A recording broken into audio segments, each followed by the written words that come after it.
الحمدللہ رب العالمین والصلاة والسلام علی محمد الامین اعوذ باللہ من الشیطان الرجیم بسم اللہ الرحمن الرحیم۔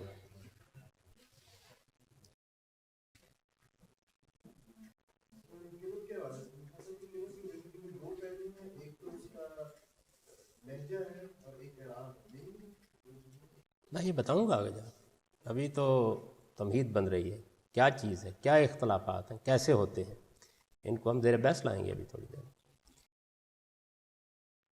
تو میں یہ گزارش کر رہا تھا کہ قرآن مجید جیسے دنیا کی کتابیں لکھی گئی ہیں ایسے ہی لکھا گیا، یعنی اس کے لیے کوئی آسمانی طریقہ نہیں اختیار کیا گیا۔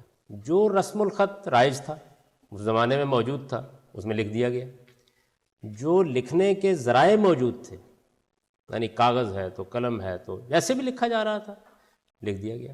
اللہ تعالیٰ نے یہ تو نہیں کیا کہ اس کے لکھنے کے لیے کوئی رسم الخط اپنی طرف سے سکھا دیا ہو، جو دنیا میں ذرائع موجود تھے، یا یہ نہیں کیا کہ اس کے لیے کوئی خصوصی میٹیریل آسمان سے نازل کر دیا ہو جس میں اس کو لکھ کے دے دیا جائے۔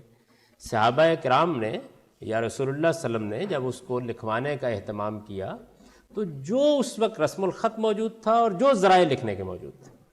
اب اس میں بہت بحث ہے، یعنی مطلب یہ ہے کہ یہ ایک بحث موجود ہے کہ اس وقت لکھنے کے کیا ذرائع موجود تھے، کیا کاغذ عرب میں پہنچ چکا تھا، کیا اس وقت چمڑے پہ لکھا جاتا تھا، کیا قرآن مجید کو ہڈیوں پر، شانے پر، اس طرح کی چیزوں پر لکھا گیا۔ بین یہی معاملہ رسم الخط کا ہے، جیسے یہ ہمارے بعض تلامذہ نے بحث اٹھا دی، یہی معاملہ رسم الخط کا بھی ہے کہ یہ رسم الخط کیا وہ تھا کہ جس میں حروف اس طرح کے تھے کہ نقطے ڈالے بغیر ہی یہ بات واضح ہو جاتی تھی کہ فے ہے یا کاف ہے، یا کوئی نقطے تھے۔ اچھا، پھر یہ بھی ایک بحث ہے کیا ڈالے گئے یا نہیں ڈالے گئے، یعنی یہ اپنی جگہ ایک الگ معاملہ ہے۔ اس کی وجہ یہ ہے کہ ان میں سے ہر چیز کے حق میں کچھ دلائل دیے جا سکتے ہیں اور ہر چیز کے بارے میں کوئی آدمی ایک یا دو رائے رکھ سکتا ہے۔ جو میرا اس وقت موضوع ہے وہ یہ ہے کہ جو رسم الخط بھی موجود تھا اس میں لکھ دیا گیا، اور اس رسم الخط کا جو قدیم ترین نمونہ اس وقت ہمارے پاس مستند طریقے سے محفوظ ہے، یعنی جس کے بارے میں کم و بیش اتفاق ہے کہ وہ مستند ہے، وہ رسول اللہ صلی اللہ علیہ وسلم کے خط ہیں، حضور صلی اللہ علیہ وسلم کے خطوط ہیں۔ اور حضور صلی اللہ علیہ وسلم کے جو خطوط ہیں ان پر میں نے بہت دقت نظر کے ساتھ کم و بیش 1.5-2 سال تک غور کیا تھا۔ مجھے اس میں کوئی ایسی چیز محسوس نہیں ہوئی کہ فے اور کاف کو الگ الگ طریقے سے لکھا جاتا ہے، ایسا نہیں۔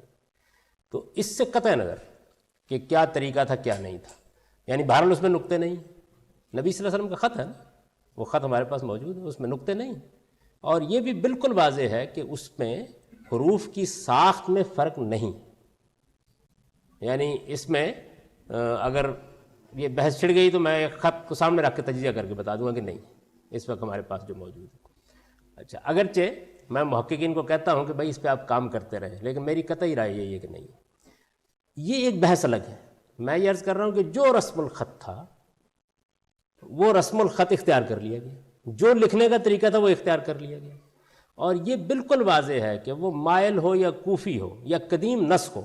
مثلا مائل تو اس وقت ہمارے پاس موجود نہیں ہے، کوفی ہمارے پاس کچھ موجود ہے، یعنی اس زمانے کا مستند، یہ نہیں کہ مائل کیسے لکھا جاتا تھا اس کے بارے میں بہت سے محققین اور خطوط کے ماہرین بتاتے ہیں کہ وہ کیسے لکھا جاتا تھا، لیکن کوفی تو ہمارے پاس موجود ہے۔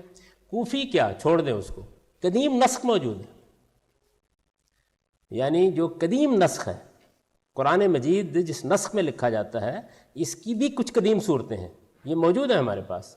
وہ جو قدیم نسخ کی صورتیں موجود ہیں وہ قطع نظر، یعنی اس دور کی بات کر رہے ہیں جب نقطے لگا دیے گئے، وہ بھی بہت انڈیولپڈ، یعنی اس میں بھی بڑے مسئلے پیدا ہو جاتے ہیں۔ اس کی وجہ یہ ہے کہ کسی رسم الخط کا ایجاد ہونا یہ کوئی الہی یا خداوندی معاملہ نہیں ہے، یہ تو ایسے ہی ہے کہ بھئی اب ہم کمپیوٹر پر لکھ رہے ہیں، ہم قلم سے لکھ رہے تھے، ہم کاغذ پر لکھ رہے تھے۔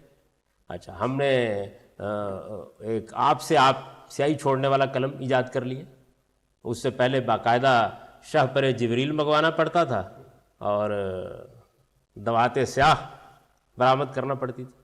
تو یہ جتنے ذرائع ہیں یہ ڈیولپ ہوتے رہتے ہیں، یعنی اس وقت جتنا بھی ہمارے پاس مواد موجود ہے اس میں سے اس بحث کو تھوڑی دیر کے الگ کر دیجئے، یعنی کوئی محقق کل کو اس پر تحقیق کر کے یہ بتا دیتا ہے کہ یہ قرآن مجید فلاں خط میں لکھا گیا تھا، یا اس میں یہ اہتمام کیا گیا تھا. جو قدیم نسخ ہمارے پاس موجود ہے، قدیم نسخ یعنی 4-5ویں صدی کا قدیم نسخ، اس کی کتابیں تو موجود ہیں نا ہمارے پاس، لکھی ہوئی موجود ہے. یعنی ابن حزم کی المحلہ کا ایک بڑا حصہ جو ہے وہ ظاہر ہے 4-5ویں صدی کا اسی وقت کا خود ابن حزم کے ہاتھ کا کتابت شدہ موجود ہے اور اس کو پڑھا جا سکتا ہے. اچھا، اسی طریقے سے اور بہت سی چیزیں، مثلا ابن قیم کی کتابیں 7ویں-8ویں صدی کی موجود ہیں. میرے پاس بہت سی ایسی چیزیں موجود ہیں کہ جس میں ہمارے جلیل القدر لوگوں نے، مثلا بخاری، مسلم، ان بڑے بڑے محدثین نے خود تحریر لکھی ہے. وہ چیزیں تو موجود ہیں، ان کے بارے میں تو کسی تحقیق کی ضرورت نہیں، وہ بھی موجودہ نسخ سے بہت انڈیولپڈ، یعنی اس کے اندر بھی الفاظ کی ساخت، نقطوں کے مقامات کیسے ڈالے جائیں گے، اس میں بہت سی مسائل پیدا ہو جاتے ہیں. اور اس کا کوئی تعلق بھی اللہ تعالیٰ کی طرف سے کسی مسئلے سے نہیں ہے، بلکہ جو انسانیت کے پاس ذرائع موجود ہیں. یعنی اس وقت ہمارے لیے ممکن ہو گیا ہے کہ ہم پورے کے پورے قرآن مجید کو ایک آلے میں ریکارڈ کر دیں اور محفوظ کر لیں، ممکن ہو گیا ہے، لیکن یہ اب سے پہلے ممکن نہیں تھا. تو قرآن مجید کا جو رسم الخط ہے اس میں وہ جیسا بھی تھا، آج کا فرض کر لیں تھوڑی دیر کے لیے، اس میں بھی اگر اس کو لکھ دیا جائے اور پڑھا ہوا ہمارے پاس موجود نہ ہو تو ظاہر ہے کہ اس میں کافی جگہوں کے اوپر 2, 3, 4, 5 آرام متن کو پڑھنے میں ہو جائیں گے، کافی جگہوں پر ہو جائیں گے. قرآن کے بارے میں ہم یہ جانتے ہیں کہ یہ اہتمام کیا گیا. اس کی وجہ یہ ہے، یہ آگے میں چل کے بتاؤں گا آپ کو، اس کو فی الحال آپ ٹیکن فار گرانٹڈ لے لیجیے، آگے اس کے دلائل دے دوں گا میں. یہ اہتمام کیا گیا کہ اس کو نہ صرف یہ کہ لکھ دیا گیا، جو اس وقت کے ذرائع موجود تھے ان پر لکھ دیا گیا، ان کے مطابق لکھ دیا گیا، جو رسم الخط موجود تھا اس کے مطابق لکھ دیا گیا. یعنی رسالت میں آپ صلی اللہ علیہ وسلم نے لکھوا دیا، صحابہ کرام نے لکھوا دیا، نسلاً بعد نسلاً اسی نسخے کو ہم نقل کر رہے ہیں. اس میں خط کی ڈیولپمنٹ کے ساتھ تبدیلیاں ہو جاتی ہیں، لیکن اس کی صورت کم و بیش قائم رکھنے کی کوشش کی جاتی ہے. لکھ دیا گیا، لکھ ہی نہیں دیا گیا بلکہ پڑھ بھی دیا گیا. اور قرآن مجید جس طرح کہ ہم ابتدائی بحث میں دیکھ چکے ہیں کہ وہ صرف ایک نسخے کے تواتر اور اجماعی کے ساتھ منتقل نہیں ہوا، بلکہ زبانی پڑھنے کے بھی اجماع کے ساتھ منتقل ہوا ہے. یعنی اس میں بھی اس کو تواتر، جس کو ہم نے قولی تواتر سے بیان کیا تھا. اب بھی آپ دیکھتے ہیں کہ قرآن مجید کے ساتھ یہ ایک غیر معمولی صورتحال ہے جو دنیا میں کسی اور کتاب کے ساتھ نہیں ہے، کہ سینکڑوں، ہزاروں نہیں، لاکھوں کی تعداد میں لوگ نسلاً بعد نسلاً اس کو پورا کا پورا یاد کر کے سنا رہے ہیں. یعنی یہ کسی اور کتاب کے ساتھ نہیں ہے. تو وہ پڑھا گیا، اب وہ پڑھا بھی گیا، وہ لکھا بھی گیا، دونوں صورتوں میں ہے. جب وہ پڑھا گیا ہے تو اگر تو رسول اللہ صلی اللہ علیہ وسلم نے اس کو نہیں پڑھا، یا وہ پڑھا ہوا صحابہ کرام نے ہم کو منتقل نہیں کیا، بلکہ وہ جیسے بھی اس کو پڑھتے رہے وہ تو ان تک رہ گیا، البتہ ایک نسخہ لکھ کے دے دیا گیا کہ اب یہ امت اس کو جیسے چاہے پڑھ لے. اگر تو یہ صورت ہو تو پھر تو مسئلہ ابتدا ہی میں پیچیدہ ہو جائے گا. یعنی پھر جیسا بھی لکھا ہوا ہے اس کو ہم پڑھیں گے. اور اگر ایسا نہیں ہے، یعنی اس کو لکھ بھی دیا گیا ہے، اس کو پڑھا بھی گیا ہے، تو پھر انسانی حد تک اب اختلافات ہو نہیں سکتے. یعنی اب تو اصل میں متن کا اختلاف نہیں ہو سکتا، اب اختلاف جس چیز میں ہوگا وہ فہم کا اختلاف. یعنی میں جو بات عرض کرنا چاہتا ہوں وہ بات یہ، اس بات کو اگر اخذ کر لیا گیا ہے تو اب صورتحال کیا ہے؟ صورتحال یہ ہے کہ عقل عام یہ کہتی ہے کہ اگر یہ دونوں اہتمام کیے گئے ہیں، ایسا کیا گیا ہے، دونوں اہتمام کیے گئے ہیں، تو پھر بہرحال ہمیں یہ جستجو ہوگی کہ رسالت میں آپ صلی اللہ علیہ وسلم نے اس کو پڑھا، صحابہ کرام نے پڑھا، تو وہ جو پڑھا ہوا ہے وہ کہاں ہے؟ ہوگا نا، بحث ہوگی. تو یہ پڑھنا، اس کو اصطلاح میں کہتے ہیں قرات. اس پڑھنے میں یہ اسٹیٹمنٹ یہ کہ قرآن میں بعض مقامات پر قرات کے اختلافات ہیں، یعنی پڑھنے میں اختلافات ہیں. کس طرح کے اختلافات ہیں؟ یعنی ظاہر ہے کہ اس کی میں کچھ مثالیں آپ کو دیتا ہوں. موجودہ زمانے میں چونکہ طباعت بہت ترقی کر گئی ہے، تو جتنے اختلافات بھی، نمایاں اختلافات بڑے بڑے ہوئے ہیں، یہ قرآن مجید جو ہے یہ چھاپ دیا ہے انہوں نے.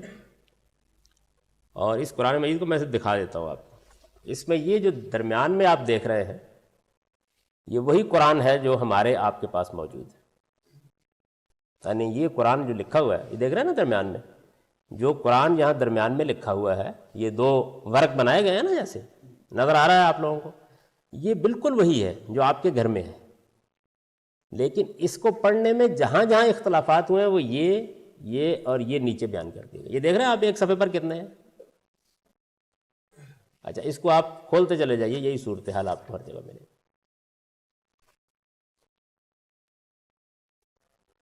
یہ اختلافات ہیں، کیا ہیں یہ ابھی بحث کریں گے۔ میں یہ بتا رہا ہوں آپ کو کہ یہ اختلافات جو ہیں، جب ایک آدمی قرآن مجید کے بارے میں گفتگو کرے گا تو جیسے ہی وہ قرآن مجید کا علمی اور تحقیقی مطالعہ کرنا چاہے گا تو یہ اس کو میسر آ جائے گا۔ یہ جو اختلافات لکھے ہوئے ہیں یہاں پہ، یہ ایسا نہیں ہے کہ یہ کوئی یعنی اس آدمی نے جس نے یہ چھاپ دیے ہیں، یہ کتابوں میں موجود تھے، ان پر بحثیں ہوتی تھیں، ان کے مطابق لوگ پڑھتے رہے ہیں۔ تو اب انہوں نے سہولت کے لیے یہ کیا ہے موجودہ زمانے میں کہ ایک ایسا قرآن کا نسخہ چھاپ دیا ہے جس میں درمیان میں وہ متن ہے قرآن کا جو ہم میں سے ہر شخص کے پاس موجود ہے، اور اختلافات کو بیان کر دیا۔ اچھا، ان اختلافات کو پھر انہوں نے کیٹیگرائز کر دیا ہر صفحے پر۔ یعنی عربی زبان میں مثال کے طور پر آپ ایک لفظ کو پڑھتے ہیں، تو میں نے یہ عرض کیا تھا کہ جب آپ لفظ کو پڑھتے ہیں تو اگر آپ اس کو زبر کے ساتھ پڑھ دیں یا زیر کے ساتھ پڑھ دیں یا پیش کے ساتھ پڑھ دیں تو اس میں معنی کا فرق ہو جاتا ہے۔ اس کو کہتے ہیں اعراب، یعنی جس سے معنی کا فرق واقع ہو جاتا ہے۔ ایک وہ پڑھنے کا معاملہ ہوتا ہے جس کو انہوں نے بیان کیا تھا تلفظ، یعنی کسی چیز کو وَلَضَالِّينَ پڑھنا، ضالین پڑھنا ہے نا۔ اچھا، یہ جو ضالین کو لمبا کرنا ہے، ذرا چھوٹا رکھنا ہے، یعنی یہ پھر اختلافات ہیں۔ یہ ہوتے ہیں نا دنیا کے ہر زبان میں ہوتے ہیں۔ یعنی ایک ہے لہجے کے اختلافات اور ایک اختلاف ہے کہ جو معنی پر اثر انداز ہوتا ہے۔ تو یہ انہوں نے یہ بھی کر دیا ہے کہ یہ جو ادھر ہوتے ہیں یہ اعراب کے اختلافات ہیں، اور یہ جو نیچے ہیں یہ لہجے کے اختلافات ہیں۔ آپ اس کو آسانی سے کہہ سکتے ہیں کہ لہجے ہر صفحے پر اسی طرح سے کر دیا ہے، اور اس کا جو فائدہ ہوتا ہے وہ یہ ہے کہ آپ ایک ہی نسخے میں وہ ساری چیزیں دیکھ لیتے ہیں جو 15 20 30 کتابوں میں موجود ہوتی ہیں۔ اچھا، یہ جو اختلافات میں نے آپ کو بتائے، اب میں آپ سے عرض کرتا ہوں، یہ تو ایک تصویر سامنے آ گئی نا، یہ سعودی عرب کا ہے۔ ہاں ملتا ہے باقی۔ یہ مدینہ منورہ کا دار المہاجر للنشر والتوزیع ہے، اس نے چھاپا ہے اس کو، اور جدہ میں مکتبہ کنوز المعرفہ جو ہے اس نے اس کو ڈسٹریبیوٹ کیا۔ یعنی یہ میں نے نہیں چھاپا، اور میں نے آپ سے عرض کیا کہ انہوں نے کوئی ایسی چیز نہیں کہ اپنے پاس سے نکال کے چھاپ دی ہے، یعنی ایک علمی سہولت پیدا کی ہے۔ جو چیزیں کتابوں میں موجود تھیں ان کو انہوں نے ثبت کر دی اس کے اوپر۔ اب یہ جو کچھ ہمارے پاس موجود ہے اس کی نوعیت کیا ہے؟ یعنی یہ ایک تو میں نے آپ کو جنرل کیٹیگری میں بتا دیا کہ اختلافات اعراب میں ہیں، اور ایک اختلافات لہجے میں ہیں، یعنی وَلَضَالِّينَ میں اب وہ اس میں ضاد کو مل کے بولنا ہے یا وَلَضَالِينَ بول لینا ہے، یہ لہجے کے اختلافات ہیں، اس کا معنی پر کوئی اثر نہیں پڑتا۔ یہ جو اس نوعیت کے اختلافات ہیں ان کا تعلق اصل میں مختلف علاقوں کے لوگ جیسے کہ بولتے ہیں، اور یہ آپ نے دیکھا ہوگا کہ انگریزی کی ایک ہی جملہ ہے، اس کو انڈین ایکسنٹ میں بھی بولا جا سکتا ہے، برٹش میں بھی بولا جا سکتا ہے، امریکن میں بھی بولا جا سکتا ہے۔ ہماری اردو کا معاملہ بھی یہ دلی والے کو اردو بولتے دیکھیے نا، ذرا معلوم ہوتا ہے نثار ہو جائے گا۔ تو ابھی پانی پیش کرتے ہوئے دیکھ لیں آپ کسی لکھنؤ والے کو، تو اس کا ایک خاص لہجہ ہوتا ہے، خاص انداز ہوتا ہے لفظ کو ادا کرنے کا۔ یعنی ایک تو تلفظ ہے اور ایک لہجہ ہوتا ہے جس میں ہر علاقے کے اختلافات ہوتے ہیں۔ تو یہ سارے اختلافات انہوں نے جیسے بھی ہیں وہ اس میں جمع کر دیے۔ اب میں آپ کو یہ بتاتا ہوں، ظاہر ہے کہ اس میں بہت تفصیلی گفتگو کی کوئی ضرورت بھی نہیں ہے، بس ایک تصویر سامنے آنی چاہیے۔ ہمارے پاس جو سب سے زیادہ پڑھی جانے والی سورہ ہے وہ سورہ فاتحہ۔ قرآن کی یہ سورہ نماز میں ہم پڑھتے ہیں، ہر نماز میں پڑھی جاتی ہے، قرآن مجید کی بالکل ابتدائی سورہ ہے۔ تو ایک نظر ذرا دیکھیے کہ اس میں کیا اختلافات ہیں۔ الحمدللہ رب العالمین میں کوئی اختلاف نہیں، اور اس پر الحمدللہ دیکھیے میں آپ کو پہلے اس کی جو سنگین ترین تصویر ہے وہ سامنے لاؤں گا، اس کے بعد بحث کروں گا. اس کی وجہ یہ ورنہ آپ اپریشیٹ نہیں کر سکیں. علم کی دنیا اصل میں حقائق کو چھپانے کا نام نہیں ہے، بلکہ ان کو فیس کرنے، سامنا کرنے کا نام ہے نا. تو الحمدللہ رب العالمین میں الحمدللہ کوئی اختلاف نہیں. الرحمن الرحیم میں بھی نہیں ہے. اس کے بعد کیا ہے؟ مالک یوم الدین. اس میں دو طریقوں سے اس کو پڑھا ہے لوگوں نے، مالک یوم الدین اور ملک یوم الدین. یعنی یہ دو طریقوں سے اس کو پڑھا جاتا ہے. مالک یوم الدین میں آپ فرمائیں گے اس کیا فرق پڑا؟ یعنی فرق یہ پڑا کہ کوئی بڑا فرق تو نہیں پڑا، لیکن معنی مختلف ہو گئے. روز جزا کا مالک، مالک بالکل اسی معنی میں عربی میں ہوتا ہے جیسے آپ کی اردو میں ہوتا ہے، مالک یوم الدین. اور ملک یوم الدین کا مطلب ہوگا روز جزا کا بادشاہ. یعنی ایک میں مالک اور ایک میں بادشاہ، یہ فرق واقع ہو گیا اس پہ. اچھا، اس کے بعد ایک اور فرق یہ ہے کہ اہدنا الصراط المستقیم. اس میں آپ نے دیکھا ہوگا قرآن مجید، کیونکہ یہ سورت بہت پڑھتے ہیں تو صاد سے لکھا جاتا ہے نا، تو یہ سین سے بھی لوگوں نے لکھا ہے، لیکن اس سے معنی میں کوئی خاص فرق واقع نہیں ہوتا. یعنی یہ صرف املا کا معاملہ ہے، سین سے لکھ دیجئے یا صاد سے لکھ دیجئے. اچھا، اس کے بعد جو اگلا اختلاف ہے وہ ہے کہ بعض لوگوں نے نا غیر المغضوب علیہم، تو اس کو پڑھا ہے علیہم، اور بعض نے پڑھا ہے علیہم. یہ ہے تو اختلاف اعراب کا، لیکن اس سے ہی معنی میں کوئی فرق واقع نہیں. اچھا، اس کے بعد وہ اختلافات ہیں اس میں کہ جس میں بس یوں سمجھیے پڑھنے کا انداز. تو اس میں ایک یہ ہے کہ الرحیم مالک یوم الدین، یعنی دو میم اکٹھی ہو گئی ہیں نا، تو اس کو وہ الگ الگ کرنے کی بجائے ملا دیتے ہیں پڑھتے ہوئے، اس سے کوئی فرق نہیں پڑتا معنی میں. اچھا، اسی طرح جو علیہم ہے تو علیہم اس کو ملا دیتے ہیں، علیہمو کر کے پڑھ دیتے ہیں، تو یہ بھی کوئی معنی کا فرق نہیں واقع ہوتا. یہ میں نے آپ کو ایک چھوٹی سورہ جو عام طور پر پڑھی جاتی ہے اس کے بارے میں بتایا. اچھا، اب یہاں تو صرف معنی میں جو چیز فرق کا باعث بنی ہے وہ ایک لفظ تھا، وہ مالک کا لفظ تھا، اور وہ بھی معنی میں ایسے فرق کا باعث نہیں بنا کہ جو کوئی عقیدے پر، ایمان پر، حکم پر اثر انداز ہوتا ہو، وہ نہیں بنا. جبکہ یعنی مفہوم تو بدل گیا. بادشاہ روز جزا کا، قیامت کے دن کا بادشاہ اور قیامت کے دن کا مالک، یہ فرق واقع ہو گیا. اچھا، اب اس کے بعد دیکھیے ایک اور قرآن مجید کی سورہ، اس سے آپ بڑی حد تک یہ سمجھ سکیں گے کہ یہ فرق کیسے ہو جاتا ہے، یعنی رسم الخط سے یہ فرق کیسے ہو جاتا ہے. یہاں بھی دیکھیے نا کہ مالک میں کیا ہوا ہے، میم لام کاف، جس طرح آپ ملک لکھتے ہیں اس طرح لکھا ہوا ہے. تو آپ میم کے اوپر ایک کھڑا الف ڈال دیں تو مالک ہو گیا، اور نہ ڈالیں تو مالک ہو گیا. اور اگر اردو میں پڑھیں تو ملک بھی ہو جائے گا. یعنی یہ امکانات ہو گئے نا پیدا اس کے نتیجے میں. تو دو وہاں پہ ہو گئے. یہ سورہ بلد ہے، قرآن مجید کی ایک سورہ ہے سورہ بلد. اب اس میں دیکھیے، اس میں بہت دلچسپ معاملہ ہے، اس سے بہت واضح ہو جائے گا کہ کیا ہوتا ہے. سب سے پہلا جو اختلاف ہے اس میں وہ یہ ہے کہ آیت ہے ایحسب ان لن یقدر علیہ احد، پھر آتا ہے ایحسب ان لم یرہ احد، ایحسب. تو بعض لوگوں نے اس کو پڑھا ایحسب، ایحسب یا ایحسب، یعنی سین پہ زبر یا زیر، اس سے معنی میں کوئی فرق نہیں. آپ کہہ سکتے ہیں کہ اس لفظ کو ادا کرنے کے یہ دو تلفظ عربوں میں رائج، تو بعض نے اس سے پڑھ دیا، بعض نے اس سے پڑھ دیا.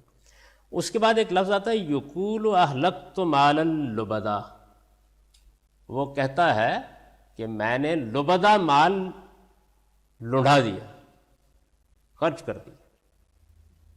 جب اس سے کہا جاتا ہے کہ اللہ کی راہ میں خرچ کرو تو کہتا ہے بہت خرچ کر دیا، میں نے ڈھیروں مال لٹا دیا. تو اس میں یقول و اہلکت مالن تک تو کوئی اختلاف نہیں. لبدا کو بعض لوگوں نے لبدا پڑھا ہے اور بعض نے لبدا پڑھا ہے. یقول و اہلکت مالن لبدا، اس سے بھی بالکل اسی طرح کا فرق معنی میں پیدا ہوتا ہے جیسے مالک اور ملک میں ہو گیا. یعنی لبدہ کا مطلب ہے ڈھیروں مال، بہت زیادہ مال، اور لبدہ کا مطلب ہے بہت زیادہ جمع کیا ہوا مال. یعنی ایک فرق تو واقع ہو گیا شیڈ میں لفظ کے، لیکن کوئی بڑا حادثہ نہیں ہوا. پھر اس کے بعد الم نجل لہو عینین و لسانم و شفتین و ہدینہ النجدین فلقتحم العقبہ و ما ادراک ما العقبہ تک کوئی اختلاف نہیں. اس کے بعد آتا ہے فک و رقبہ. یعنی مطلب یہ تھا اس کا کہ اللہ تعالیٰ کہتے ہیں کہ وہ گھاٹی جو آدمی کو نجات پانے کے لیے چڑھنی ہے، آؤ میں تمہیں بتاتا ہوں وہ کیا ہے. پیچھے سے مضمون یہ چلا آ رہا ہے. تو اس میں پہلی چیز یہ بتائی ہے کہ غلاموں کو آزاد کرنا. پہلی چیز جو بتائی ہے فک و رقبہ. فک و رقبہ کا مطلب ہے غلاموں کو گردن چھڑانا. یعنی لفظی آپ ترجمہ کر دیں تو گردن چھڑانا، اور مراد ہے اس سے یعنی غلاموں کو آزاد کرنا. اور اسلوب یہ اختیار کیا گیا ہے لوگوں کو ترغیب دینے کے لیے تاکہ غلامی کی لعنت سے لوگوں کو نکالا جائے. تو فک و رقبہ. اب اس کو بعض لوگوں نے پڑھا ہے فک رقبتن. یہ ہے ہمارے پاس جو قرآن کا متن ہے اس میں فک و رقبتن، اور بعض لوگوں نے پڑھا ہے فک رقبتن. کیا ہوا؟ یعنی الفاظ میں کوئی تبدیلی نہیں ہوئی. یہ وہی عربی زبان کا مسئلہ، زیریں زبریں درم برم ہو گئے. تو کیا فرق پڑا؟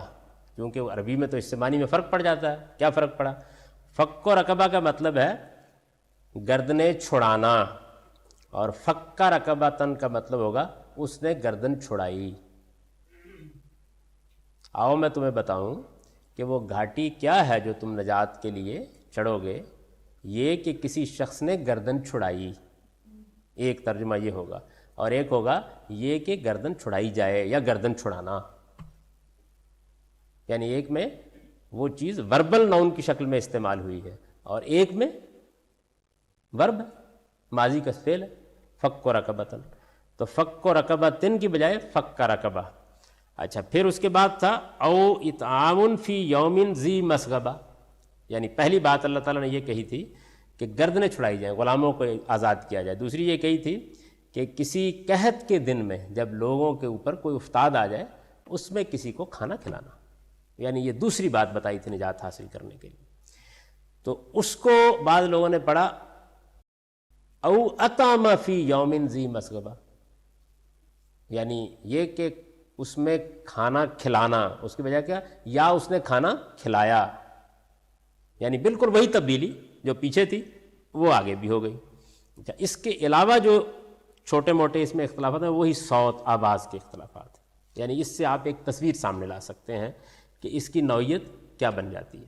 اچھا، ایسے ہی اب اس کے بعد یہ دیکھیے کہ وہ اختلاف جو مفہوم اور معنی پر اثر انداز ہو جاتا ہے، اور ایسے اثر انداز ہو جاتا ہے کہ پھر اس میں یعنی حکم میں فرق پڑ جائے گا. یہ تو ابھی تک تو صورتحال یہ تھی نا کہ صرف ترجمے میں، مفہوم میں، مدعا میں فرق پڑا. اس کی بڑی ہی ایک عام مثال ہے جس کے اوپر چونکہ بہت جنگ و جدال ہوتا رہتا ہے ہمارے ہاں، وہی میں پیش کر دیتا ہوں. وضو کرنے کے لیے جو حکم قرآن میں بیان ہوا ہے، یعنی وضو کرنے کا حکم، تو اس میں اللہ تعالیٰ نے فرمایا کہ یا ایھا الذین آمنوا اذا قمتم الی الصلاۃ فاغسلوا وجوہکم وایدیکم الی المرافق وامسحوا برؤوسکم وارجلکم الی الکعبین. ایمان والو، جب تم نماز کے لیے کھڑے ہوتے ہو تو اپنے منہ دھو اور اپنے ہاتھ کوہنیوں تک دھو لو، اور اپنے سروں کا مسح کر لو، اور اپنے پاؤں ٹخنوں تک دھو لو. بعض لوگوں نے اس میں ارجلکم کو پڑھا ہے ارجلکم. اس سے جو فرق واقع ہوتا ہے وہ یہ ہوتا ہے کہ ترجمہ یہ ہو جائے گا کہ اور اپنے سروں کا مسح کرو اور پاؤں کا بھی مسح کر لو. ہو گیا نا مسئلہ. یعنی اب گویا ایک کے نزدیک پاؤں دھونا ضروری ہوگا اور ایک کے نزدیک مسح کر لینا، یہی اللہ کا حکم ہے. تو یہ میں نے اس کی مثال دے دی. اس طرح کے اختلافات، یہ کوئی زیادہ تفصیل اس میں کرنے کی ضرورت نہیں ہے، بتا دیا میں نے آپ کو کہ کیسے ہوتے ہیں. تصویر بھی آپ نے دیکھ لی، ہر صفحے کی یہی صورتحال ہے.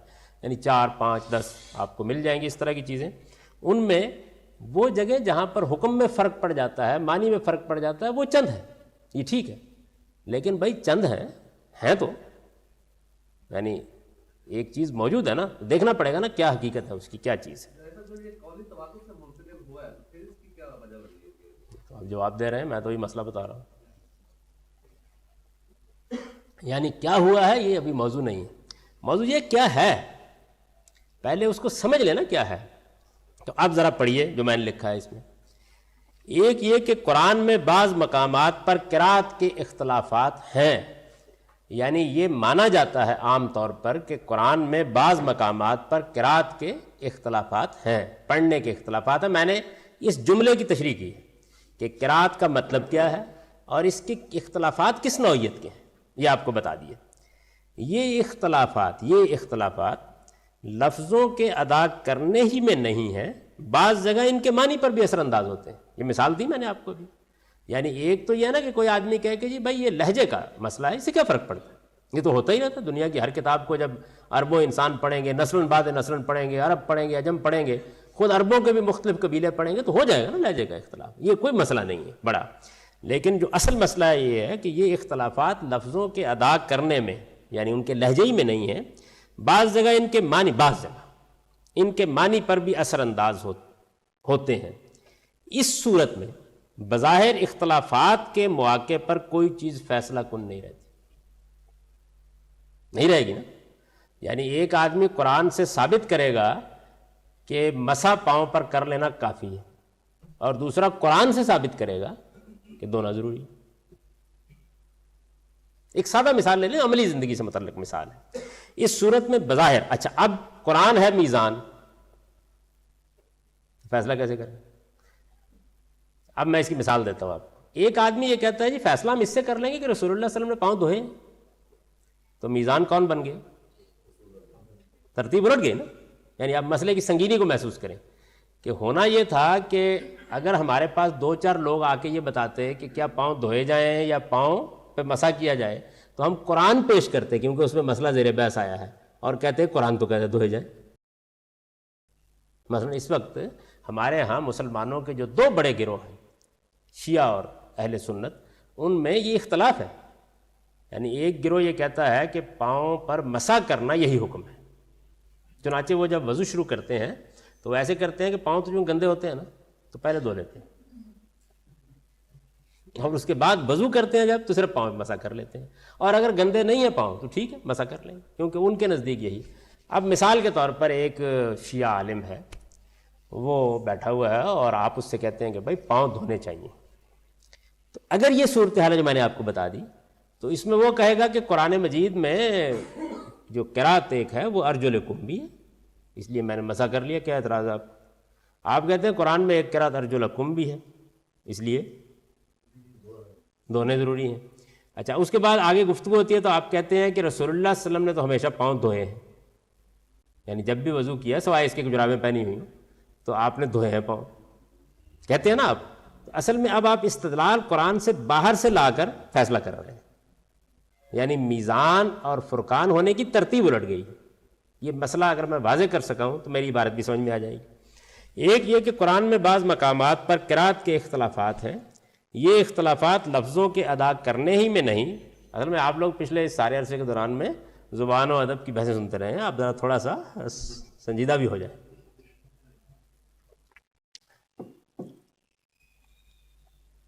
اس صورت میں بظاہر اختلافات کے مواقع پر کوئی چیز فیصلہ کو نہیں، بظاہر یعنی بظاہر صورتحال یہ ہو جاتی ہے کہ اتنے زور شور سے ہم نے یہ گفتگو کی کہ قرآن میزان اور فرقان ہے، اور یہاں آ کے ترتیب الٹ گئی نا، مسئلہ یہ ہو گیا۔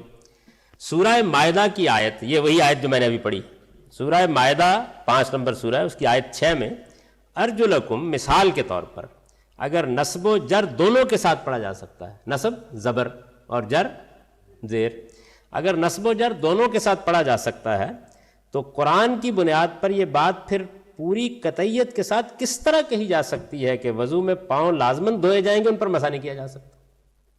یہ مسئلہ پیدا ہو گیا نا۔ یعنی مسئلے کو اگر آپ نے اپریشیٹ کر لیا ہے کہ یہ مسئلہ پیدا ہو گیا، اگر قرآن میں قرات کا اختلاف مانا جائے تو چلیے ایک وہ جگہ ہے جہاں آپ یہ کہہ کے آگے بڑھ جائیں گے کہ یہ تو لب و لہجے کا اختلاف، اس سے کوئی معنی پہ تھوڑا اثر پڑتا ہے۔ دوسری جگہ آپ یہ کہہ کے آگے بڑھ جائیں گے بھائی معنی پر اثر تو پڑا ہے، لیکن کیا فرق پڑتا ہے کہ روزے جزا کا مالک ہوا یا بادشاہ ہوا؟ میں نے مثال وہ دی ہے کہ جس مثال میں حکم کا فرق پڑ رہا ہے، یعنی جہاں اب فیصلہ کرنا ہے مجھے وضو کرنا ہے یا پاؤں دھونے ہیں یا مسح کرنا ہے، اچھا فیصلہ کہاں سے لوں؟ قرآن سے لوں تو صورتحال یہ ہے، اور اگر باہر سے لوں تو اوپر کا صفحہ جو ہے وہ پریس کو واپس کرنا پڑ جاتا ہے۔ یعنی مشکل سمجھ گیا آپ؟ مشکل یہ ہے۔ اچھا تو اب یہ مسئلہ ہو گیا، یعنی قراءت کے اختلافات میں جو مسئلہ ہے وہ یہ کہ جو بات ہم نے کی تھی، میں نے اس وقت آپ سے عرض کیا تھا کہ بظاہر کتنی کامن سینس کی بات لگتی ہے، کتنی واضح بات ہے، اور اس کے بعد اس جملے کو پڑھیے، تاہم چند سوالات ایسے ہیں جو بعض لوگوں کے لیے اس معاملے میں باعث تردد ہو سکتے ہیں۔ یعنی یہ بات کہنے کے بعد آپ چلے گئے، آپ کو مذہب سے دلچسپی ہو گئی، آپ گئے، اور آپ کو جب یہ معلوم ہوا تو آپ لوٹ کے آئیں گے نا کہ بھائی وہ بات اپنی جگہ بالکل ٹھیک ہے، لیکن یہ کیا ہوا ہے، یہ کیا مسئلہ ہے؟ تو ایک یہ سوال پیدا ہو سکتا ہے کہ قرآن مجید کے قراءتوں کے یہ جو اختلافات ہیں یہ جب معنی پر اثر انداز ہوتے ہیں، جب معنی پر اثر انداز ہوتے ہیں، اس سے پہلے میں بات کوئی زیادہ مسئلہ نہیں پڑے گی، لیکن جب معنی پر اثر انداز ہوتے ہیں اور اس طرح اثر انداز ہو جاتے ہیں کہ اس میں اب فیصلہ کرنے میں دو رائیں ہو گئیں، تو قرآن پھر میزان اور فرقان کیسے رہا؟ اگر آپ کہیں گے باہر سے فیصلہ کرایا جائے تو بات تو ختم ہو گئی نا، پھر کوئی اور بات کی جائے، یعنی علم عقل نہیں گوارا کریں گے اس بات کو، الا یہ کہ پھر میں آپ سے یہ کہوں کہ آپ میری بات مان لیں اس لیے مجھ پر الہام ہوتا ہے، ورنہ تو کوئی چارہ نہیں نا، بحث کرنی پڑے گی۔ اچھا دوسرے یہ کہ قرآن کا مفہوم ہم یہ دوسرا سوال ہے، دوسرا سوال پیدا ہوتا ہے۔ دوسرے یہ کہ قرآن کا مفہوم ہم جو کچھ بھی سمجھتے ہیں، جو بھی مفہوم سمجھتے ہیں، میں نے سمجھا، آپ نے سمجھا، کسی اور نے سمجھا، اس کے الفاظ سے اور اس کے جملوں کی ترکیبی سے سمجھتے ہیں، یعنی اور تو کوئی ذریعہ نہیں ہمارے پاس۔ ہمارا یہ فہم، یعنی یہ جو ہم نے سمجھا ہے، زبان و بیان سے متعلق جن علوم پر موقوف ہے، یعنی ہم نے زبان کا علم حاصل کیا ہے نا، تو کچھ علوم ہیں جو زبان سے متعلق علوم ہیں جن پہ ہم نے بڑی تفصیلی گفتگویں بھی کی ہیں، تو جن علوم پر موقوف ہے وہ کیا علوم ہے؟ یعنی لغت کا مطلب یہ ہے کہ وہ علم جو یہ بتاتا ہے لفظ کے معنی کیا ہے، لغت سے مراد آپ ڈکشنری لیجئے، یعنی فن، وہ علم جو یہ بتاتا ہے کہ لفظ کے معنی کیا ہے۔ نحو یعنی وہ علم جو جملے کی ترکیب پر بحث کرتا ہے، جس کو آپ کہتے ہیں گرامر، عربی زبان میں نحو کا لفظ ہے گرامر کے معنی میں استعمال ہوتا ہے۔ اور بلاغت وہ علم ہے جس میں یہ بحث کی جاتی ہے کہ تمثیل کیا ہوتی ہے، استعارہ کیا ہوتا ہے، تشبیہ کیا ہوتی ہے، یہ ہے نا، یہ ظاہر ہے کہ اس سے بھی، بھائی میں کہہ رہا ہوں کہ کس شیر کی آمد ہے کہ رن کانپ رہا ہے، آپ کہتے ہیں کہ یہاں تو اصل میں شیر سے مراد چڑیا گھر کا شیر ہے، سمجھ رہے نا یہ بات، اور وہاں شیر اصل میں میدان کربلا میں اترنے والے جلیل القدر نواسہ رسول ہے، یعنی انیس کا مرثیہ کا شعر ہے نا۔ تو ظاہر ہے کہ اس میں اب یہ کون سی چیز ہے کہ جو طے کرے گی؟ جو چیز طے کرتی ہے اس فن کو کہتے ہیں بلاغت، جو یہ طے کرتی ہے۔ ہمارا یہ فہم زبان و بیان سے متعلق جن علوم پر موقوف ہے، یعنی لغت، نحو اور بلاغت وغیرہ، وہ سب ظنی ہیں، یعنی جتنے علوم ہیں، سٹیٹمنٹ یہ ہے، جیسے پہلے ایک سٹیٹمنٹ ہے نا جس نے ہم کو بالکل دوراہے پر کھڑا کر دیا، لا کے اس نے بھی کھڑا کر دیا، وہ سب ظنی ہے۔ کیسے ظنی ہے؟ یہ آگے بیان ہوگا کیسے ظنی ہے، یعنی چونکہ ایک بڑے عالم نے، ایک بڑے محقق نے، جن کا بڑا مرتبہ ہے اسلامی دنیا میں اور جن کی تفسیر بڑی غیر معمولی حیثیت رکھتی ہے، انہوں نے یہ پورا مقدمہ بیان کیا ہے الفاظ میں، وہ میں نے نقل کر دیا ہے ان کا، تو اس لیے آپ کی سمجھ میں آ جائے گا ظنی کا کیا مطلب ہے وغیرہ، سب ظنی ہے۔ اس کے بعد پھر یہ بات کس طرح کہی جا سکتی ہے کہ قرآن کے الفاظ کی دلالت اس کے مفہوم پر بالکل قطعی ہے؟ یعنی وہ جو ہم نے اوپر دوسرا نتیجہ نکالا تھا، اگر یہ بات ٹھیک ہے کہ جن علوم سے ہم زبان تک پہنچ رہے ہیں وہ ظنی ہے، یعنی ان سے ظنی کا مطلب ہے یقینی بات نہیں معلوم ہوتی۔ ظن کا لفظ اصل میں یقین کے مقابلے میں استعمال ہوتا ہے علم کی دنیا میں۔ آپ کہتے ہیں نا کہ بھائی اس لفظ کے یقیناً یہی معنی ہے، وہ کہے کیسے معلوم ہے آپ؟ یقیناً یہی معنی ہے، نہیں، اس کا گمان غالب ہے کہ یہ معنی ہے، تو جب معنی کے علم میں گمانے غالب پر آپ کھڑے ہو گئے تو آگے پھر کیسے کہیں گے کہ الفاظ کی دلالت اپنے مفہوم پر قطعی ہے؟ یعنی پہنچنے کا رستہ ہی مخدوش ہو گیا۔ امام رازی نے اس سوال کی تقریر اپنی تفسیر میں اس طرح کی ہے۔ امام رازی بڑے لوگوں میں سے، ان کی تفسیر التفسیر الکبیر قرآن مجید کی امہات تفاسیر میں شمار ہوتی ہے۔ انہوں نے اس کے مقدمے میں یہ ساری بحثیں کی ہیں، تو یہ بحث انہوں نے اٹھائی ہے۔ ان کے بحث اٹھانے کا ایک پس منظر ہے کیوں انہوں نے اٹھائی ہے، یعنی ان کو بعض معاملات میں، بعض فلسفیانہ مباحث میں اصرار تھا کہ بات یوں ہے، اس کے خلاف بعض لوگوں نے قرآن کی آیت پیش کر دی۔ یعنی آپ نے علمی اور عقلی طور پر ایک مقدمہ قائم کیا، اور ایک آدمی نے کہا کہ جی یہ مقدمہ علمی اور عقلی طور پر جو آپ قائم کر رہے ہیں قرآن تو اس کے خلاف ہے، اس میں تو یہ لکھا ہوا ہے۔ تو اس میں پھر یہ بحث پیدا ہوئی کہ وہ باتیں جو عقلاً بالکل قطعی ہیں، یعنی جن کے خلاف نہیں مانا جا سکتا، تو کیا محض آیت کے الفاظ کے مفہوم سے مروب ہو کر میں یہ عقلی بات چھوڑ دوں؟ تو اس کا جواب انہوں نے یہ دیا کہ بھائی بات یہ ہے کہ یہ نہیں چھوڑی جا سکتی، یہ عقلی بات جو میں سمجھا ہوں یہ بات چھوڑی نہیں جا سکتی، کیونکہ الفاظ کے معنی تک پہنچنے کے جتنے علوم ہیں سب ظنی ہیں، تو اس لیے ہو سکتا ہے کہ وہ مطلب نہ ہو، تو میں الفاظ کے ظنی مفہوم کی طرف جانے کی بجائے یقینی عقلی مقدمات پر کھڑا رہوں گا۔ یہ مسئلہ پیدا کر دیا انہوں نے۔ دیکھیے میں اس کی مثال آپ کو دیتا ہوں، اگرچہ اس مسئلے کو میں تھوڑا سا واضح کروں گا آگے جا کے جب یہ بحث آئے گی۔ جی ہاں زوئے سے ہے، اس عمر میں بھی آپ کو کسی دوسری چیز سے چاہیے تو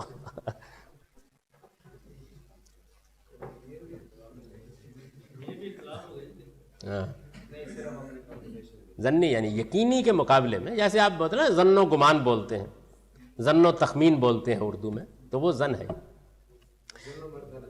جی، وہ ظن و مرد والا نہیں ہے۔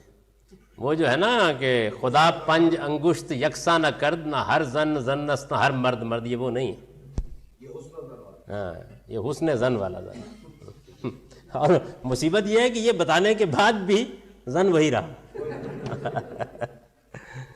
خیر جناب، تو میں یہ گزارش کر رہا تھا کہ ان کو جو مسئلہ پیش آیا وہ یہ تھا کہ انہوں نے یہ مقدمہ قائم کیا، امام رازی نے، یہ ایک زمانے کی بڑی بحث ہے، ہو سکتا ہے آپ سمجھیں کہ بھائی مسلمان علماء کن بحثوں میں پڑے رہتے تھے، لیکن بہرحال ہر دور کی بحثیں ہوتی ہیں، ہر دور کے مسئلے ہوتے ہیں۔ ایک بحث یہ تھی کہ اللہ تعالیٰ اگر کسی بندے کو کوئی حکم دیتے ہیں تو ایسا حکم بھی کیا دے سکتے ہیں کہ جس کو وہ اٹھا نہیں سکتے۔ مثلا ایک آدمی کو انہوں نے اس سے محروم کر دیا، اس کے دل کے اندر ایسا آلہ فٹ کر دیا کہ یہ ایمان نہیں لا سکتا، مثال کے طور پر، اور پھر اسے کہتے ہیں ایمان لاؤ۔ قیامت میں لوگوں کو سامنے کھڑا کیا اور ان کی کمر میں یہ صلاحیت ہی ختم کر دی کہ وہ جھک کر سجدہ کرے اور کہا سجدہ کرو۔ تو یہ جو کیا اس طرح کا حکم اللہ تعالیٰ دے سکتے ہیں؟ ہے نا ایک نازک مثال کہ بھئی اللہ تعالیٰ نے لوگوں کو سامنے کھڑا کر دیا اور کمر تختہ کر دی، جھک نہیں سکتے، اور کہا کہ سجدہ کرو۔ تو یہ اس طرح کا حکم دینے کو علمی اصطلاح میں کہتے ہیں تکلیف ما لا یطاق، اور یہ جو بحث ہے اس کو سمجھنا بھی تکلیف ما لا یطاق۔ تو سوال یہ پیدا ہوا کہ کیا اللہ تعالیٰ اس طرح کا حکم دے سکتے ہیں؟ تو ان لوگوں کا، یعنی امام رازی جو ہے یہ بڑے فلسفی بھی ہیں، اپنے زمانے کے بڑے عقلی علوم کے ماہر ہیں، تو ان لوگوں نے یہ جواب دیا کہ نہیں دے سکتے، نہیں یہ اللہ تعالیٰ کی رحمت سے بعید ہے، عدل سے بعید ہے، انصاف سے بعید ہے، یہ ایک کام ایک آدمی کرنے کی صلاحیت نہیں رکھتا، آپ اسے حکم دے رہے ہیں۔ یعنی مثال کے طور پر جیسے کہ ہم کو حکم دے دیا جائے کہ تم لوگوں نے اس دفعہ فجر کی نماز کل چاند پہ جا کے پڑھنی، بھئی یہ نہیں کر سکتے نا ہم، تو کیا اللہ تعالیٰ اس طرح کا حکم دے سکتا ہے؟ انہوں نے کہا نہیں دے سکتا۔ اچھا بڑی معقول بات ہے، نہیں دینا چاہیے، بظاہر بات معقول ہے۔ انہوں نے کہا یہ تو طے ہو گیا، اچھا کہ اللہ تعالیٰ نہیں دے سکتا۔ ایک دوسرا گروہ تھا، اس نے کہا کہ نہیں دیتا ہے، دے سکتا ہے۔ دے سکتا، کیوں دے سکتا ہے؟ بھائی مالک الملک ہے، بادشاہ ہے کائنات کا، مرضی ہے اس کی، دے، آپ کون ہوتے ہیں اس پر اعتراض کرنے والے؟ اس کے اوپر انہوں نے بڑے اعلیٰ علمی دلائل دے کے تو یہ ثابت کر دیا کہ دے سکتا ہے۔ جب ثابت کر دیا کہ دے سکتا ہے، اور اس کے بعد قرآن میں آیت ہے کہ لا یکلف اللہ نفسا الا وسعها، اللہ کسی کو اس کی طاقت سے زیادہ بوجھ نہیں ڈالتا.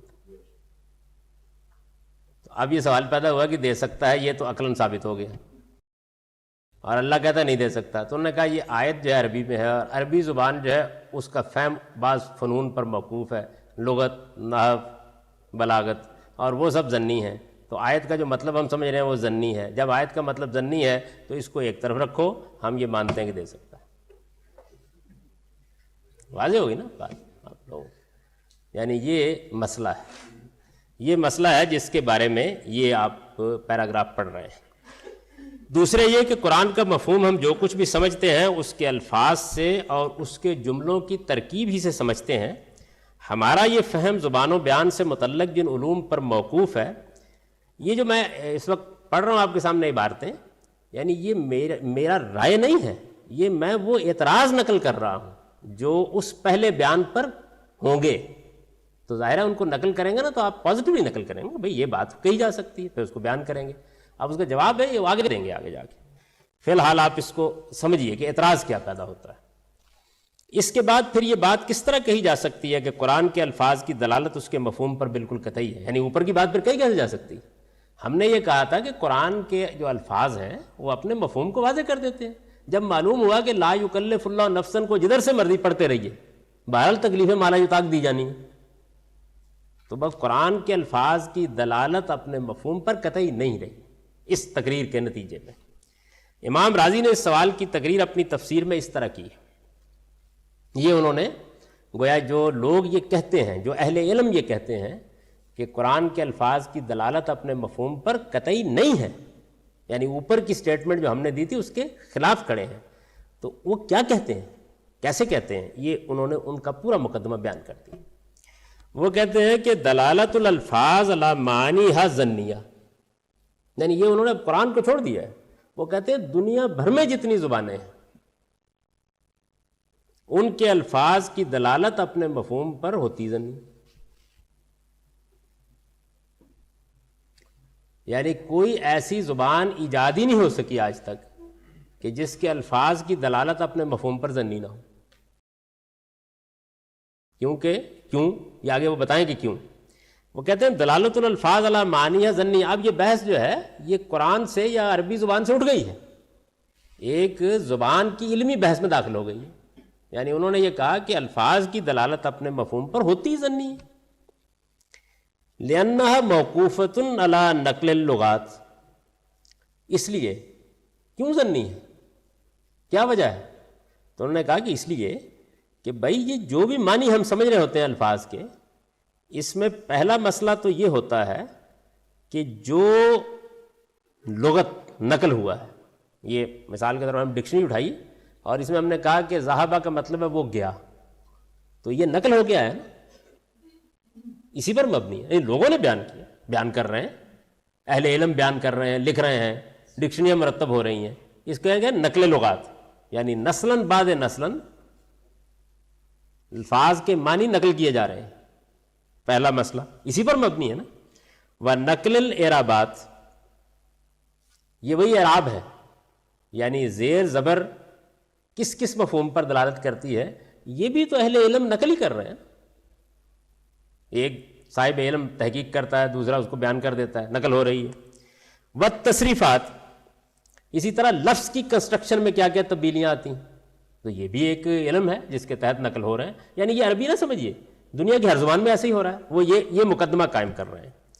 مَا أَنَّ أَوَّلَ أَحْوَالِ تِلْكَ النَّاقِلِينَ أَنَّهُمْ كَانُوا أَحَادًا، یعنی وہ یہ کہتے ہیں کہ جس وقت ایک آدمی سیبوے تھا، اس نے گرامر کی تحقیق کی، عربوں کی گرامر کی، یہ بہت بڑا آدمی ہے، یعنی آپ سمجھیں کہ جیسے فقہ میں امام ابو حنیفہ میں ویسے ہی سیبوے. تو سیبوے جو ہے اس نے مثال کے طور پر تحقیق کی. تو بندہ کتنے بندے تھے؟ ایک. اس ایک بندے نے تحقیق کر کے اپنی رائے بیان کر دی. اس کے بعد 10 بندے اور پیدا ہوئے عالم فاضل، انہوں نے اس کی کتاب کو مزید آگے بہتر کیا اور کتاب لکھ دی. اب بے شک 10,000 نہیں، 10 لاکھ نہیں، 10 کروڑ لوگ اس بات کو مان رہے ہوں، بھائی ابتدائی کون تھا؟ ایک تھا نا. تو ایک بندے نے جو کچھ اخذ کیا تھا. اچھا اب دنیا میں کسی گرامر کی تاریخ پڑھ لیں, ایسے ہی ہوگا. لغت کی تاریخ پڑھ لیں, ایسے ہی ہوگا. یعنی مثال کے طور پر میں نے آپ کو بتایا تھا کہ عربی زبان میں اس وقت جو سب سے بڑا مجموعہ ہے ہمارے پاس وہ لسان العرب ہے. تو وہ 5 آدمیوں کی تحقیقات کا مجموعہ ہے جو انہوں نے تحقیقات کی ہوئی. تو ان تحقیقات کو جب انہوں نے کیا ہے تو ظاہر ہے کہ ایک ہی آدمی ہے جو ابتدا میں بیان کر رہا ہے بھی عرب یوں بولتے ہیں یا غالب یوں بولتا ہے. تو اب اس کے بعد 10,000 ہوں 20,000 ہوں تو وہ آدمی تو ایک ہی تھا. تو وہ یہ کہتے ہیں کہ یہ جو ابتدائی آدمی ہر فن میں ہے 1 2 4 ہوں گے بس, اس سے زیادہ تو نہیں ہوتے. دنیا بھر میں ایسے ہوتا ہے, انگریزی میں بھی ایسے ہی, عبرانی میں بھی ایسے ہی, اردو میں بھی ایسے ہی. وَالرِّوَایَةُ الْأَحَادِ لَا تُفِيدُ إِلَّا الظَّنَّ, کہتے ہیں یہ تو پہلے ہی مانا جا چکا ہے کہ 1 یا 2 یا 4 بندوں کی جو روایت ہوتی ہے اس سے یقینی علم تو حاصل نہیں ہوتا. بندے ہی ہیں نا 2 4, تو اس سے تو حاصل نہیں ہوتا. وَأَيْضًا فَتِلْكَ الدَّلَائِلُ مَوْقُوفَةٌ عَلَىٰ عَدَمِ الِاشْتِرَاكِ, کہتا ہے چلو ٹھیک ہے, لغت سے نکل آئے, گرامر سے نکل آئے, لیکن آگے پھر مسئلے ہیں. مسئلے یہ ہیں کہ ایک لفظ تھا, ہم نے لفظوں پر بحث کی تھی, یاد ہوگا آپ کو وہ لیکچر, کہ ایک لفظ ہے مثال کے طور پر عین, اس کا مطلب چشمہ بھی ہے, اس کا مطلب آنکھ بھی ہے, اس کو کہتے ہیں اشتراک. تو یہ طے کرنا پڑے گا نا کہ یہاں یہ عین جو ہے نا اس کا مطلب وہ نہیں ہے, تو یہ طے کرنے کا عمل بھی ضنی ہے. وعدم المجاز, کس شیر کی آمد ہے کہ رن کانپ رہا ہے, یہ بات کہ یہاں شیر سے مراد چڑیا گھر والا شیر نہیں ہے, یہ مجاز کو طے کرنا پڑے گا نا اس میں. وعدم النقل, ایک لفظ تھا غصہ, اس کے معنی نقل ہی نہیں ہوئے. یہ دیکھیں نا انہوں نے یعنی ساری زبان کے علم کو کہ ایسی کی تیسی کر دی, مخدوش کرنا شروع کر دی. وعدم الاجمال, یعنی یہ دیکھنا پڑے گا کہ بھائی یہ بات واضح ہے, مجمل نہیں ہے, کیونکہ مجمل بات کی جب آپ تفصیل کرتے ہیں تو کچھ سے کچھ بن جاتی ہے, تو پہلے اس کی نفی کریں گے تو پھر کسی نتیجے پر پہنچیں گے نا. وعدم التخصیص, لفظ جو ہے وہ بولا تو گیا تھا کہ یہ ساری کلاس, لیکن یا یہ سارے لوگ, تو یہ سارے لوگ سے مراد صرف اس کلاس کے لوگ ہیں, اس کی نفی کرنی پڑے گی تو باقی لوگوں تک بات پہنچائی جائے گی نا. یہ کیا ہے تخصیص, آپ اس پہلے جان چکے ہیں کیا ہے. وعدم المعارض العقلی, یعنی کوئی چیز جو ہے وہ عقلاً اس مفہوم کو لینے میں رکاوٹ بن رہی ہے تو اس کی نفی کرنی پڑے گی کہ نہیں بنتی, عقلاً یہ بات ایسے ہو سکتی ہے. تو کہتے ہیں کہ فَإِنَّ بِتَقْدِيرِ حُصُولِهِ يَجِبْ صَرْفُ اللَّفْظِ لِلْمَجَاز, یعنی ان میں سے کوئی چیز بھی موجود ہو, مثال کے طور پر لفظ مشترک ہو گیا ہے, معنی 2 3 ہیں, اس میں کوئی کنایا یا مجاز کا طریقہ پیدا ہو گیا ہے, اس میں کوئی تخصیص ہو گئی ہے, ہر زبان کی بات کر رہے ہیں, تو پہلے آپ کو یہ بتانا پڑے گا نا کہ یہ سب جو ہے یہ نہیں ہے. اگر نہیں ہے تو پھر وہ کہتے ہیں کہ لفظ اصل میں مجازی ہو گیا ہے, مطلب اب اس کے بارے میں یہ بات طے کرنا کہ یہ حقیقی مفہوم میں استعمال ہوا ہے یہ مشکل ہو گیا. وَلَا شَكَّ أَنَّ اعتقاد هذه المقدمات ظن محض, یعنی یہ جتنی باتیں کی جائیں گی وہ کہتے ہیں یہ محض ظن ہے. والموقوف علی الظن اولی ان یکون ظن, اور جو چیز اتنے بہت سے ظنون پر مبنی ہے وہ بدرجہ اتم ظنی. دیکھا آپ نے, یعنی اب کیا پڑھنا قرآن. تو گویا انہوں نے ساری جو گفتگو تھی وہ یہ پہنچا دی یہاں پہ کہ جناب یہ ہماری جو زبان ہے, خواہ وہ اردو ہے خواہ انگریزی ہے خواہ کچھ ہے, اس میں اصل میں یہ ساری چیزیں جب تک واضح نہیں ہو جاتی تو لفظ کے معنی تک پہنچنا ہی ممکن نہیں ہوتا. اور یہ جتنے ذرائع آپ لفظ تک معنی کے پہنچنے کے اختیار کر رہے ہیں یہ سارے کے سارے ابتداً 1 2 آدمیوں نے بتائے ہیں اور وہ نقل ہوتے ہوئے آ رہے ہیں. تو 1 2 آدمیوں کی بات تو ظنی ہوتی ہے, تو جو اس ظنی پر مبنی ہے وہ بدرجہ اولا ظنی ہے. تو جب وہ بدرجہ اولا ظنی ہے تو وہ کیا ہے, وہ قرآن کی عبارت ہے. تو وہ ظنی ہے تو جتنا مرضی یقینی طریقے سے منتقل ہوا وہ مطلب تو ظنی ہو گیا, اور جب مطلب ظنی ہو گیا ہے تو وہ کہتے ہیں کہ پھر اس کے بعد بس, پھر اس کے بعد ختم, اس کے بعد ہم اور ہماری عقل. تو یہ آپ نے اس بحث کو اجمالاً دیکھ لیا. اس کو تھوڑا سا میں مزید واضح کروں گا انشاءاللہ اگلی نشست میں تاکہ یہ سمجھ میں آ جائے آپ کی, کیونکہ یہ وہ بحث ہے کہ کہ جو امام رازی کے ساتھ ختم نہیں ہو گئی، بلکہ موجودہ زمانے میں جب فلسفے میں کچھ کہنے کے لیے باقی نہیں رہا تو وہ فلسفی آف لینگویج میں بدلا ہے، اور اس کے نتیجے میں پورے پورے اسکولس آف تھاٹ پیدا ہوئے ہیں مغرب میں، جنہوں نے اپنی ساری بحث کی بنیاد اس پر رکھ کر جتنے بھی قدیم ٹیکسٹ ہیں علوم کے، صرف مذہبی نہیں، ان کو چیلنج کر دیا۔ تو اس وجہ سے ہم اس بحث کو زیادہ تفصیل کے ساتھ کریں گے۔